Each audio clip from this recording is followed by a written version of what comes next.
അസ്സലാമു അലൈക്കും. നല്ലൊരു ടാസ്ക് തന്നതിന് ആദ്യം താങ്ക്സ്. എൻ്റെ പേര് അസീസ്. ഒരു 30 കൊല്ലം പോലീസിൽ 33 കൊല്ലം പോലീസിൽ വർക്ക് ചെയ്തു. 32 കൊല്ലമായി തെങ്ങിൻതോട്ടത്ത് ഫാമിലിയിലേക്ക് വന്നിട്ട് എന്നെ ഈ ഫാമിലി കൊണ്ടുവന്നത് എനിക്ക് വളരെ സന്തോഷമുണ്ട്. ഇത്രയും വലിയൊരു ഫാമിലിയിലേക്ക് എത്തിപ്പെടാൻ പറ്റി. അപ്പോൾ ബിഗ് താങ്ക്സ്. അപ്പോൾ പറഞ്ഞ കാര്യത്തിലേക്ക് കിടക്കുകയാണ്. ബിരിയാണി ഉണ്ടാക്കുന്നത് വയലിൻ്റെ രൂപത്തിൽ പറയണം എന്നാണ് പറഞ്ഞിരിക്കുന്നത്. ഓക്കെ, അപ്പോൾ നല്ലൊരു ടാക്സിക്കാണ്. ഞാൻ പ്രസംഗിക്കാറും അങ്ങനെ ചെയ്യാറൊന്നുമില്ല. പോലീസിലെ പണി നിങ്ങൾക്ക് അറിയാലോ. ഓരോരുത്തരെ കൊണ്ട് എന്താ ചെയ്തത് മറ്റൊന്ന് ചോദിച്ചാൽ അങ്ങനെ കളിക്കുന്ന പരിപാടിയാണ്. നിങ്ങളെല്ലാവരും പോലീസിന് മുമ്പിലൊക്കെ പെട്ടിട്ടുണ്ടാവും. അധികം ആൾക്കാരും പെറ്റി കേസ് അടയ്ക്കാൻ വേണ്ടിയിട്ടായിരിക്കും മുമ്പിൽ പെട്ടിട്ടുണ്ടാവുക. അപ്പോൾ ഞാൻ പറയാൻ പോവുകയാണ്.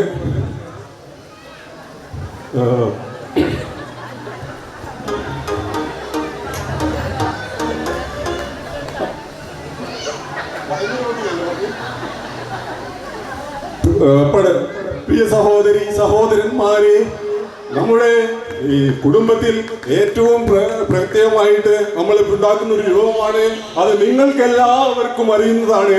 ആ അറിയുന്ന കാര്യത്തിലേക്ക് നിങ്ങളെ അറിയിക്കാൻ വേണ്ടി കുറച്ച് കാര്യം ഞങ്ങൾ ശ്രദ്ധയിൽപ്പെടുത്തുകയാണ്. ഞാൻ എൻ്റെ ഭാര്യ എന്നെ രാവിലെ വിളിച്ചു നിർത്തി, ഇന്ന് നമുക്കൊരു ബിരിയാണി ഉണ്ടാക്കണമെന്ന് പറഞ്ഞപ്പോൾ ഞാനത് നമുക്ക് ഉണ്ടാക്കാമെന്ന് പറയുകയും രാവിലെ തന്നെ ഞാൻ കടയിലേക്ക് പോയി ഒരു ചിക്കൻ വാങ്ങേണ്ട വിധം ഭാര്യ എനിക്ക് പറഞ്ഞു തരും. നല്ല വലിയ കഷ്ണങ്ങൾ കടക്കാരനോട് പറയണം, നല്ല കഷ്ണം ഉണ്ടാക്കണം, അന്ന് വലിയ കഷ്ണമാവരുത് എന്നും പറയലുണ്ട് മക്കളെ. അങ്ങനെ ഞാൻ കടക്കാരൻ്റെ അടുത്ത് പോയി. അപ്പൊ എന്താ സാറേ നിങ്ങൾ മനസ്സിലാക്കണം, ഈ കാലഘട്ടത്തിൽ പലതരത്തിലാണ് നമ്മോട് ഓരോ കടക്കാരും പറയുന്നത്. ഞാൻ പോലീസുകാരനായതുകൊണ്ട് പോലീസുകാരന്റെ രൂപത്തിൽ എന്നോട് പറയും, സാറേ അതെന്തിനാ പറയുന്നത്?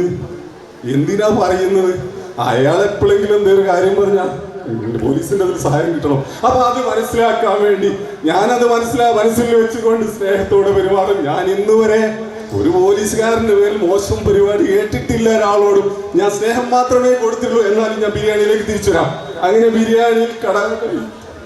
ബിരിയാണി കടക്കാരൻ എനിക്ക് കോഴി തന്ന് രാവിലെ അടുക്കളയിൽ അവിടെ വീട്ടിലെത്തിക്കഴിഞ്ഞാൽ ഉടനെ പറയും, നിങ്ങള് ഇന്ന് മല്ലിച്ചപ്പ് വാങ്ങിയെന്ന് ചോദിക്കും. ബിരിയാണിയിലേക്കുള്ള സാധനല്ലേ. അപ്പൊ മല്ലിച്ചപ്പ് മറന്നുപോയല്ലോ, ഞാൻ ഇപ്പൊ വാങ്ങിക്കിട്ടാ.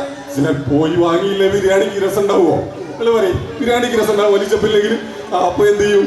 പോയി വാങ്ങാൻ വേണ്ടി എടുത്തിട്ട് പോയി വെള്ളം കൊണ്ടുപോയിട്ട് അപ്പൊ പറയും, ഇതൊന്നും ഇങ്ങോട്ട് അരിഞ്ഞൂടിയേ, ബിരിയാണി ചെറുങ്ങനെ അരിക്കണ്ടേ, ആ മല്ലിച്ചപ്പ് ഇത്തിരി പൊടിക്കണ്ടേ. ഇപ്പൊ മനസ്സിലാവുണ്ടാവില്ല പെണ്ണുങ്ങളെ കൊണ്ട് പണിയെടുപ്പിക്കലുണ്ടെന്ന് അല്ലേ? അതാ നല്ല ഭാര്യമാര് പണിയെടുപ്പിക്കും. ഭർത്താക്കന്മാരും ചോദിച്ചിട്ട് നല്ല സഹായിക്കുന്ന ഭർത്താക്കന്മാരുണ്ടാവും. അപ്പൊ പറഞ്ഞുതരാം. അപ്പൊ ബിരിയാണിക്ക് അങ്ങനെ എല്ലാ സാധനങ്ങളും ഉണ്ടാക്കി നമ്മൾ അടുത്ത പരിപാടിയായി ബിരിയാണി എല്ലാ സാധനങ്ങളും ഒരുക്കി വെച്ച് ഭാര്യന്റെ ഈ എല്ലാം ഒരുക്കി വെച്ച് നിറച്ച് വെച്ച ശേഷം കുറച്ച് ചൂടായി കഴിഞ്ഞാൽ ഒന്നും എല്ലാം തോണ്ടിയിട്ട് നാമ്പ് വെച്ച് നോക്കാൻ പറയും, ടേസ്റ്റ് എങ്ങനെ ഉണ്ട് ടേസ്റ്റ് എങ്ങനെ ഉണ്ട് നോക്കുമ്പോൾ ഞാൻ പറയും, ഒരു ഇത്തിരി പുളിയുണ്ട്, കുരുമുളക് ലേശം കുറവുണ്ട് പറയും. അപ്പൊ മസാലപ്പൊടി അങ്ങനെ മക്കളെ മസാലപ്പൊടിയും കൂടി അങ്ങ് ഇട്ട് കഴിഞ്ഞ് കുറച്ച് ആദ്യം കൂടി വെച്ച ശേഷം ഭംഗിയായ ബിരിയാണി എനിക്ക് ആദ്യമായി വിളമ്പി എങ്ങനെയുണ്ട് എന്ന് ചോദിച്ചാൽ ഞാൻ വളരെ സന്തോഷത്തോടെ പറയും, നന്നായിട്ടുണ്ട്. കാരണം എനിക്ക് കിട്ടിയ എൻ്റെ ഭാര്യയുടെ അടുത്ത് നിന്ന് കിട്ടിയ ഫുഡുകളെല്ലാം തന്നെ വളരെ രസകരമായിരുന്നു.